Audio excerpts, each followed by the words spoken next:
Hello everyone, welcome back to our YouTube channel once again. आज chemistry का sample paper हम देखने वाले हैं। अब आप बहुत से बच्चे ऐसे पूछोगे कि सैंपल पेपर से क्या करें, हमारा तो पोर्शन ही नहीं हुआ है, हम तो पढ़ के ही हमारा नहीं हो पाया है अभी तक। तो सबसे पहले बता दूं कि सैंपल पेपर हमें ये रियलाइज कराता है कि किस टाइप के क्वेश्चन आने वाले हैं बोर्ड एग्जाम में और किस टाइप का क्वेश्चन जो है बोर्ड मेंबर्स ने तैयार किया होगा। वो एक आइडिया लाने के लिए हम सैंपल पेपर्स और पीवाईक्यू सॉल्व करने के लिए बच्चों को रिकमेंड करते हैं। ठीक है, सो सैंपल पेपर एक इम्पॉर्टेंट की है आपको अच्छा स्कोर करने के लिए बोर्ड एग्जाम में। So let's start. अगर आपने मेरी केमिस्ट्री की जो पेपर पैटर्न वाली वीडियो है अभी तक नहीं देखी है या फिर देखी है तो भी नहीं देखी है या देखी है, इस वीडियो के पहले मैं आपसे रिक्वेस्ट करूंगी कि आप जाकर पेपर पैटर्न ऑफ केमिस्ट्री का वीडियो देखें जो हमारे प्लेलिस्ट में अवेलेबल है। हम डिस्क्रिप्शन में भी आपको लिंक दे देंगे, ठीक है। और ये पेपर अगर आपको चाहिए तो आप हमारा टेलीग्राम ग्रुप ज्वाइन करिए और डिस्क्रिप्शन में उसकी भी लिंक आपको मिल जाएगी। So let's start. अब यहाँ पर आपको टाइम दिया है 3 आवर्स का, लेकिन अकॉर्डिंग टू बोर्ड नोटिस 3.5 घंटे का आपका पेपर कर दिया गया है। 70 मार्क्स का आपका पेपर होने वाला है, ठीक है। आगे देखते हैं। अब आपको सारी चीजें मैंने आपको पेपर पैटर्न के वीडियो में बहुत अच्छे से एक्सप्लेन की है, प्लीज उसे जाकर देखिए। सेक्शन ए क्या है? एमसीक्यू है। अब सेक्शन ए जो एमसीक्यू है उसमें किस टाइप के क्वेश्चंस पूछे जाते हैं, देखो आपको एक रिएक्शन दिया है, वो रिएक्शन 2 स्टेप्स में है। अब इसमें से आपको पूछा है कि द रिएक्शन इंटरमीडिएट इज। अब इनमें से रिएक्शन इंटरमीडिएट क्या है वो हमको पता लगाना है। रिएक्शन इंटरमीडिएट पता लगाने के लिए एक आसान सा आपको ट्रिक बताती हूँ। देखो यहाँ पे इस फर्स्ट वाले रिएक्शन में ये इसका रिएक्टेंट साइड है और ये इसका प्रोडक्ट साइड है। अब फर्स्ट वाले रिएक्शन में जो प्रोडक्ट साइड में कंपाउंड या फिर जो सब्सटेंस या फिर जो एलिमेंट है, अगर वो सेकेंड वाले रिएक्शन के रिएक्टेंट साइड में अवेलेबल है, जैसे देखो फर्स्ट वाले प्रोडक्ट साइड में ClO2 था और सेकेंड वाले रिएक्शन में रिएक्टेंट साइड में ClO2 प्रेजेंट है, तो इसका मतलब क्या हुआ, ये प्रोडक्ट साइड में ये प्रेजेंट है और रिएक्टेंट साइड में सेकेंड वाले रिएक्शन के ये प्रेजेंट है, तो आंसर क्या होगा आपका ClO2। ये थी एक आसान सी ट्रिक ClO2 मतलब इंटरमीडिएट फाइंड करने की। ओके, अब यहाँ पर देखते हैं सेकेंड वाला देखते हैं। अभी एक और इम्पॉर्टेंट बात कि आपको क्या करना है, कैसे करना है, लिखना कैसे है एमसीक्यू, तो आइए देखते हैं। फर्स्ट जैसे क्वेश्चन नंबर 1 आपने डाला, पेपर प्रेजेंटेशन की वीडियो जिस बच्चे ने देखी होगी उसको अच्छे से क्लिक हो रहा होगा कि मैम किस बारे में बात कर रही हैं। तो अगर आपको नहीं समझ में आ रहा तो पेपर पैटर्न और प्रेजेंटेशन की भी वीडियो जाकर देखें केमिस्ट्री की। यहाँ पर देखिए आपको मैं दिखाती हूँ आंसर्स इसके। यहाँ पर कैसे लिखा है, क्वेश्चन नंबर 1 डाला है, उसके बाद फर्स्ट वाला क्वेश्चन लिखा है, उसके बाद ऑप्शन नंबर डाला है, फिर आंसर लिखा है।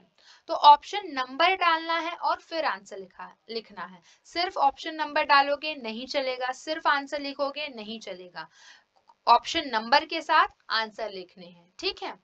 बोर्ड्स में कोई भी एडवेंचर नहीं करना है, कोई भी रिस्क नहीं लेना है, जैसा बता रही हूँ प्लीज उसे फॉलो करो।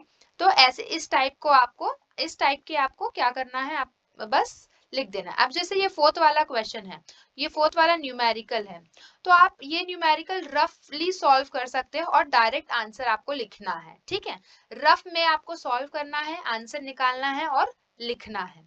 आपको उसका सोल्यूशन नहीं दिखाना है क्योंकि 1 मार्क्स के लिए आपको पूछा है, तो आपको सिर्फ डायरेक्ट आंसर पूछा है, इनमें से कौन सा आंसर है वो आपको बताना है। समझ में आया, आपको सोल्यूशन नहीं दिखाना है। ऐसे ही बात हो गई हमारी एमसीक्यू की, आप चेक कर लेना, अगर कोई नहीं समझ में आता है तो आप कमेंट सेक्शन में हमसे पूछ लीजिएगा, क्योंकि खामखा वीडियो लंबी हो जाती है। अब क्वेश्चन नंबर 2 में किस तरह से आपको क्वेश्चंस पूछे जाएंगे, देखो यहाँ पर भी 1 मार्क्स के लिए क्वेश्चन आपको पूछा जा रहा है, मतलब 1 सेंटेंस क्वेश्चंस पूछे जाएंगे 1-2 लाइन के। अब यहाँ पे लिखा है right any 2 functions of a salt bridge. ठीक है, कोई भी 2 फंक्शन आपको सॉल्ट ब्रिज के लिखने हैं। अब यहाँ पर देखो, यहाँ पर एक फंक्शन लिखा, आधा मार्क्स मिला, 1 मार्क्स का था ना, दूसरा फंक्शन लिखा, आधा मार्क्स मिला। ठीक है,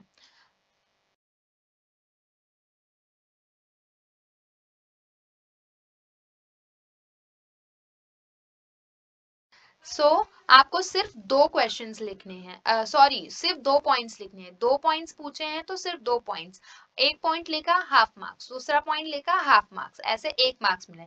तो ये आपकी मार्किंग स्कीम है, जैसे बोर्ड्स में मार्किंग करते हैं, सेम एज इट इज। ठीक है, समझ में आया। अब यहाँ पे क्या है, what is the oxidation state of S in H2O6, समझ में आ रहा है। अब यहाँ पे ऑक्सीडेशन स्टेट पूछा है तो सिर्फ ऑक्सीडेशन स्टेट लिखना है, किसका, S का, सल्फर का आपको ऑक्सीडेशन स्टेट लिखना है, कोई भी डेफिनेशन नहीं लिखना है। जो पूछा है, जैसा पूछा है सेम वही जो पूछा है वही आंसर लिखना है, ज्यादा बना चढ़ाकर कोई भी आंसर्स नहीं लिखने, क्योंकि 1 मार्क्स के लिए है। आपको समझ में आया। सेक्शन बी पे जाते हैं। सेक्शन बी देखिए, कोई भी 8 आपको अटेम्प्ट करने हैं और आपको क्वेश्चंस पूरे टोटल मिलते हैं इस सेक्शन में 14 क्वेश्चंस, और आपको अटेम्प्ट करने हैं 8 क्वेश्चंस ना, करेक्ट। बहुत अच्छा है ना, इतने सारे ऑप्शंस, आपकी तो लॉटरी निकल गई, करेक्ट। क्वेश्चन नंबर 3 देखिए, व्हाट हैपेंस व्हेन। अब यहाँ पर 2 क्वेश्चंस पूछे हैं, तो यहाँ पर एक क्वेश्चन 2 मार्क्स के लिए रहता है। तो ये जो फर्स्ट वाला क्वेश्चन है वो 1 मार्क्स कैरी करेगा और दूसरा वाला क्वेश्चन 1 मार्क्स कैरी करेगा, तो ऐसे 2। Lead sulphide reacts with ozone. अब यहाँ पर देखो, आपको रिएक्शन पूछा है कि नहीं, आपको रिएक्शन पूछ लिया है, तो आप क्या करोगे, यहाँ पे yes, lead sulphide reacts with what, oxygen, right. यहाँ पर देखो आपको रिएक्शन लिखना है और इस रिएक्शन को आपको एक लाइन में एक्सप्लेन करना है कि इसका ऑक्सीडेशन स्टेट कहाँ से कहाँ चेंज हो रहा है। दूसरा भी देखो, आपको रिएक्शन लिखना है, कुछ एक्सप्लेन नहीं करना है। 1 मार्क्स के लिए है बच्चा, 1 मार्क्स के लिए जितना पूछा है उतना ही लिखो। बहुत बच्चे बहुत एक्स्ट्रा ऑर्डिनरी लिख कर आते हैं, कुछ फायदा नहीं होता, बल्कि अगर वो गलत आपका हो गया जो आपने एक्स्ट्रा लिखा है, तो उस पर आपके मार्क्स कटने के चांसेस हो जाते हैं। ठीक है, so don't go for extras, क्योंकि यू विल लूज मार्क्स। अब यहाँ पर देखो, draw NEET diagram for enzyme catalysis. अब यहाँ पर देखो, हर एक टाइप के क्वेश्चंस आ रहे हैं। बच्चे हमसे पूछते हैं कमेंट सेक्शन में, मैम कि क्या सिर्फ एक्सरसाइज पढ़ें, एक्सरसाइज से ही क्वेश्चंस आते हैं क्या, कितने % एक्सरसाइज से क्वेश्चन आते हैं। बच्चा, एक्सरसाइज से क्वेश्चन आते हैं, लेकिन एज इट इज क्वेश्चंस नहीं आते। ये मैं आपको बहुत सारे अपने वीडियोस में क्लियर कर चुकी हूँ। वो उसी कंसेप्ट पर क्वेश्चंस आते हैं। अगर आप मुझसे पूछोगे कि इंपॉर्टेंट टॉपिक क्या है, तो मैं आपको इजीली बता सकती हूँ और गारंटी के साथ बता सकती हूँ। लेकिन आप मुझसे पूछोगे कि मैम इंपॉर्टेंट क्वेश्चन क्या है, तो मैं आपको एकदम 100% श्योर नहीं बता सकती, क्योंकि कैसे भी मॉडिफाई करके वो पूछ सकते हैं और बाद में आप मेरे ऊपर आकर बोलोगे कि मैम आपने ये बोला था। ठीक है, इसके लिए देखो, यहाँ पर अब आपको ड्रॉ करने के लिए भी पूछा गया है, करेक्ट। तो यहाँ पर देखो, इसका क्या किया है, आंसर्स देखते हैं हम लोग। यहाँ पे सिर्फ डायग्राम ड्रॉ किया है, एंजाइम कैटालिसिस का डायग्राम ड्रॉ किया है। हमेशा मैंने आपको बताया है डायग्राम बनाना है और उसकी लेबलिंग्स करनी है। अगर आप उसकी लेबलिंग्स नहीं कर रहे हो तो you will not get any marks. ठीक है, लेबलिंग से ही तो समझ में आता है। 1 मार्क्स लेबलिंग को जाएगा, आधा मार्क्स आपका डायग्राम करेक्ट है उसके लिए जाएगा, और आधा मार्क्स आपका डायग्राम के प्रोपोर्शन में जाता है। ठीक है, तो 2 में से आपको 1.5 मार्क्स मिलते हैं और एकदम सही है तो 2 मार्क्स मिलेंगे। तो मैं आपसे यही कहूंगी कि डायग्राम को, अगर आपको दूसरा क्वेश्चन आ रहा है तो डायग्राम जो है आप उसको ना ही करें, अवॉइड करें। अगर लेकिन नहीं आ रहा तो फिर आप उसको करें। ठीक है, अगर ऑप्शन में है और आपको दूसरा आ रहा है तो नहीं करना है, तो ठीक, नहीं करेंगे तो ठीक है, क्योंकि उसमें चांसेस होते हैं कि आपको मार्क्स पूरे ना मिले। अब यहाँ पे देखो एक डिराइव का क्वेश्चन भी आया हुआ है ना, तो डेरिवेशन भी इंपॉर्टेंट है। अब ये देखो, ये क्वेश्चन नंबर 7 आपके डायरेक्ट एक्सरसाइज से उठाया गया है कि नहीं। Phenol is more acidic then ethyl alcohol, ethyl alcohol and explain. ये आपके शायद एपीई चैप्टर से है, alcohol, phenol and ethers chapter में है, एक्सरसाइज के क्वेश्चंस हैं। ये एक्सरसाइज का क्वेश्चन है, जाकर नोट टेक्स्ट बुक खोल के देखो, ठीक है। ये वाला जो है ये क्वेश्चन भी आपके एक्सरसाइज से ही है, right. Electronic configuration of iron with oxidation state +2 and +3 which is more stable and Y.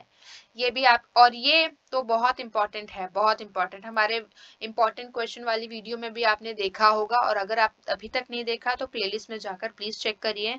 इसको तो जरा भी स्किप मत करने का, राउल्स लॉ है ये, ठीक है। और ये राउल्स लॉ भी आपको डायरेक्टली आपके एक्सरसाइज से आया है, second chapter, that is solution. Please go and check. Right a note on Hoffmann bromide degradation, ये भी आपके एक्सरसाइज से आया है। क्वेश्चन नंबर 11 एक्सरसाइज से है, क्वेश्चन 12 एक्सरसाइज से है। Distinguish between order and molecularity of the reaction, 6 chapter chemical kinetics exercise से आया है। What is the difference between a double salt and a coordination compound that is complex? It is from exercise, ठीक है। ये exercise से ही आया है बच्चा। 9 चैप्टर जाकर देखिए, कोऑर्डिनेशन कंपाउंड आपको मिल जाएगा। सेक्शन सी में देखते हैं, सेक्शन सी में कैसा बताया है। 8 क्वेश्चंस पूछे जाएंगे, मतलब 8 क्वेश्चंस आपको अटेम्प्ट करने हैं कंपल्सरीली, और 26 क्वेश्चंस आपको इसमें पूछा जाने वाला है, ठीक है। तो यहाँ पर आप सिर्फ ये देखिए कि कैसे आपको क्वेश्चंस, अलग अलग क्वेश्चंस पूछे हैं। जैसे यहाँ पर क्वेश्चन 16 देखो, तो आपको 3 क्वेश्चंस पूछे हैं, तो एटॉमिक रेडियाई अगर आप बताते हो ग्रुप 16 का तो 1 मार्क्स मिलता है, आयनाइजेशन एंथैल्पी का 1 मार्क्स, और इलेक्ट्रोनेगेटिविटी का 1 मार्क्स आपको मिलता है, ठीक है। यहाँ पर आप सेलियन फीचर्स लिखते हो, वैलेंस बॉन्ड थ्योरी वीबीटी का, तो आपको 3 मार्क्स इजीली आप ग्रैब कर सकते हो। समझ में आया? देखते हैं कैसे इसमें लिखा गया है, जिससे इनको मार्क्स का मतलब हमको मार्किंग स्कीम समझ में आएगा। सो यहाँ पर देखते हैं, 1 सेकेंड। हाँ, एक चीज और मैं आपको बताना चाहती हूँ कि कभी भी जब आप डिफरेंस बिटवीन लिखते हो, तो प्रेजेंटेशन वाली वीडियो में भी मैंने बताया था कि कैसे लिखना है, तो वो आप जाकर वहां देख सकते हो। और पॉइंट वाइज ही हमेशा आपको डिफरेंस बिटवीन लिखना होता है, पैराग्राफ वाइज नहीं लिखना होता। 2 कॉलम्स बनाने हैं और लिखना है, ठीक है। बहुत अच्छे से मैंने एक्सप्लेन किया था पेपर प्रेजेंटेशन वाली वीडियो में। अब यहाँ पर देखो, 17th वाला क्वेश्चन में आपको एक क्वेश्चन, सेक्शन सी में एक क्वेश्चन 3 मार्क्स कैरी करता है, तो मतलब मैक्स टू मैक्स आपको 6 पॉइंट्स लिखने हैं। ये देखो, any 6 points carry half marks each, मतलब 1 पॉइंट हाफ मार्क्स, तो वैसे 6 पॉइंट कितने मार्क्स कैरी करेंगे? 3 मार्क्स कैरी करने वाले हैं। समझ में आया आपको? ठीक है, आप बहुत होशियार हो, आपको पता है, आपको बस रियलाइज नहीं होता है, इसके लिए आप पढ़ते नहीं हो। सेक्शन डी में देखो कैसे क्वेश्चंस आपको पूछे हैं। जैसे मैंने बताया था कि एक क्वेश्चन थ्योरी बेस्ड रहेगा और एक क्वेश्चन न्यूमेरिकल रहेगा, करेक्ट। इसमें पेपर पैटर्न वाली वीडियो में मैंने आपसे शेयर किया था ये बात। देखो यहाँ पर फर्स्ट वाला क्वेश्चन जो है वो है, obtain the relationship between freezing point depression of a solution containing non volatile non electrolyte and it's molar mass. Important question है ये भी, ठीक है। एक ये थ्योरी वाला हो गया जिसमें आपको ऑब्टेन करना है रिलेशनशिप बिटवीन फ्रीजिंग पॉइंट, ठीक है। रिलेशनशिप मतलब वहां वाला रिलेशनशिप नहीं है, यहाँ पे केमिस्ट्री वाला रिलेशनशिप, ओके। बहुत बच्चे डबल मीनिंग में बात करते हैं, सो ठीक है। सो सेकेंड वाला क्वेश्चन जो है वो आपको न्यूमेरिकल पूछा है, ठीक है। तो इसमें ऐसा रहेगा कि एक क्वेश्चन आपको न्यूमेरिकल पूछा जाएगा और एक क्वेश्चन आपको डेरिवेशन पूछा जाएगा, मतलब एक क्वेश्चन रहेगा। जैसे क्वेश्चन नंबर 7 है, इसके 2 पार्ट्स बनाए हैं, ए वाला 2 मार्क्स कैरी करेगा, बी वाला 2 मार्क्स कैरी करेगा, तो ऐसे कितने मार्क्स हो जाएंगे? 4 मार्क्स। तो सेक्शन डी में एक क्वेश्चन 4 मार्क्स के लिए होता है। अभी क्वेश्चन नंबर 8 में देखो SN2 mechanism, SN2 SN1 mechanism, ये बहुत इंपॉर्टेंट क्वेश्चन है, 4 मार्क्स 3 मार्क्स के लिए जरूर आता है बोर्ड एग्जाम में। अब यहाँ देखो क्वेश्चन नंबर 9 में भी ऐसे ही डिफरेंशिएट किया है, एक अलग क्वेश्चन पूछा है, मतलब एक ही चैप्टर से। जैसे अगर आपको यहाँ पर देखो, अगर आपको केमिकल काइनेटिक्स से पूछा है तो यहाँ पे देखो ये क्वेश्चन नंबर 27 जो है सोल्यूशन चैप्टर से पूछा है, तो ये सोल्यूशन चैप्टर का ही क्वेश्चन है और ये भी सोल्यूशन चैप्टर का ही क्वेश्चन है। तो एक ही जैसे एक क्वेश्चन है मेन क्वेश्चन 27, तो अगर उस क्वेश्चन में एक ही चैप्टर से दोनों क्वेश्चन पूछे जाएंगे, ऐसा नहीं है कि एक क्वेश्चन दूसरे चैप्टर से और दूसरा क्वेश्चन दूसरे चैप्टर से, नहीं, ऐसा नहीं होगा। ठीक है, तो आप एक दो चैप्टर्स जो है उसको रख सकते हो ऑप्शन में, तो कोई भी वांदा नहीं है। ठीक है, ए और बी इसमें भी 2-2 मार्क्स का है, तो ऐसे 4 मार्क्स होगा। Right a note on aldol condensation, बहुत इंपॉर्टेंट है, एक बहुत अच्छा रिएक्शन है ये, आप देखो बहुत मजा आएगा, इंसान पागल हो जाता है ये रिएक्शंस करते करते, है ना, बुढ़ापा आ जाता है। Question number 31, what is HDP, और सेकेंड वाला जो है name the scientist who discovered scanning tunneling microscope STM in 1918। ये भी एक ही चैप्टर का है और 2-2 क्वेश्चन पूछा है, ये 2 मार्क्स के लिए, ये 2 मार्क्स के लिए, तो ऐसे 4 मार्क्स के लिए हो गया एक क्वेश्चन। तो आपको आई होप आप इसको अच्छे से एनालिसिस करोगे और देखोगे और उसी तरह से पढ़ाई करना स्टार्ट करोगे। कोई भी डाउट है तो मैं आपके साथ हूँ, ऑनलाइन शाला आपके साथ है।